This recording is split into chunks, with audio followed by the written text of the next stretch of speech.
সোনার মদিনা বহু দূরে, প্রাণের মদিনা বহু দূরে, কিন্তু মদিনাওয়ালা আমার অন্তরে, কিন্তু মদিনাওয়ালা আমার অন্তরে। এটা কিন্তু মুমিন ভাই কইছে, আর আব্বার কইছে আল্লাহ জ্ঞান।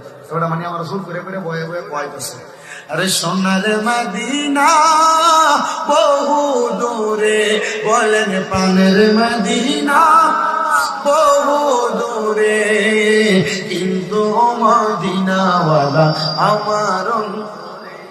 আসলে মদিনাওয়ালা আশিকদের অন্তরে। আমি বেশি দিন হয় না, দেখেন আমার লম্বা চুল ছিল, আমি মদিনা শরীফ এই অল্প কিছুদিন হয় জিয়ারত করে আসছি। রাসূল পাকের রওজা মুবারকে সালাম দিছি আর বলছি, ইয়া রাসূলুল্লাহ আপনার রওজায় সালাম দিছি, এটা মনে একটা আশা ছিল। নবী আমার আর একটা আশা, আপনার রওজায় যেমন সালাম দিছি মরণের আগে যেন আপনার দিদার আমি পাই।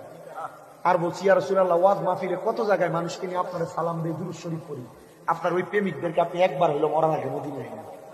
সেম দোয়াটা আমি কাবা শরীফের গিলাফ ধরে ধরে করছি। বাংলাদেশের যত মানুষ আশিক রাসূলরা আছে, আল্লাহ যেন তাদেরকে একবার মক্কা মদিনায় আমরা যাইতে চাই না।